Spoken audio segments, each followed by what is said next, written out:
நான் அறியாத செய்த பாவம். இன்னைக்கு சாபத்தோட கையில்லாத அவஸ்தைப்படுறேன். ஆண்டவன் அப்படி பண்ணிட்டான்.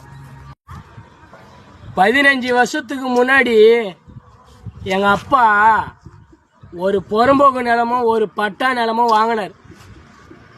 நான் பட்டா நிலத்து மேலே ஆசைப்பட்டு பட்டா நிலத்தை என் புள்ள பேர் மேலே ஏட்டேங்க. புறம்போக்கு நிலத்தை என் தம்பி பேர் மேலே ஏட்டேங்க.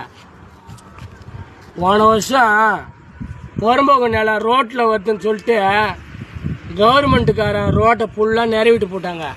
இப்போ என் தம்பி குழந்தை குட்டியோட இடம் இல்லாத நடு ரோட்டில் நிற்கிறாங்க. அவன் ஒரேவா சொன்னான், அண்ணா நான் உன்னை நம்பினேன். அப்பா என்ன சொன்னார், சரிபாகமாக தானே எனக்கு கொடுக்க சொன்னார். நீ பட்டா நிலத்தை எடுத்துக்கின்னு புறம்போக்கு நிலத்தை என் பேர் மேலே ஏற்றியே இன்னைக்கு புறம்போக்கு நிலம் ரோடு வருதுன்னு கவர்மெண்ட்டுக்காரன் நிறைவிட்டு என்னை நடுத்தேரில் விட்டு போட்டானே. இனி நான் குழந்தைய வச்சு நான் நடு ரோட்டில் அலமோதறனே, நீ நல்லா இருப்பியா அப்படின்னு கேட்டாங்க. அன்னைக்கு அவன் சொன்னது இன்னைக்கு பழிச்சு போச்சுங்க.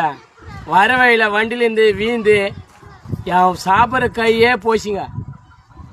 நான் இன்னைக்கு தாங்க உணர்றேன் என் தம்பிக்கு செய்த பாவம். இன்னைக்கு நான் எவ்வளோ அவஸ்தைப்படுறேன்னு தெரியுமா? நீங்கள் எது ஒன்றாலும் பண்ணுங்க, கூட பிறந்தவனுக்கு துரோகம் பண்ணாதீங்க.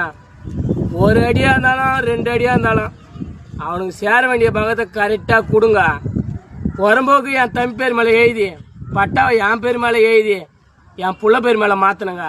இன்னைக்கு என் புள்ளையே என்னை விட்டே தெத்திட்டான். ஆனால் என் தம்பியோட வயிற்றுல என்னை சும்மா விட்டுதுங்களா பார்த்தீங்களா? தயவுசெய்து உங்கள் எல்லாரையும் கையை கும்பிடுவேன். ஆண்டவன் ஒரு கை பசிட்டாங்க. நான் செய்த பாவம். இதுமாரி பாவம் நீங்கள் செய்யாதீங்க. உங்கள் சொத்தை சரிபாகமாக உங்கள் கூட பிறந்தவங்களுக்கு கொடுங்க. அவன் சந்தோஷமாக வாழ்ந்தாதான் நம்மளும் சந்தோஷமாக வாழ முடியுங்க. இன்னைக்கு நான் மரண வேதனையாக அனுபவிச்சுன்னுக்கிறேங்க. சாப்பிட்றதுக்கு கை இல்லாத ரொம்ப வேதனையாக இருக்குதுங்க. நான் பண்ண தப்ப நீங்கள் பண்ணாதீங்க.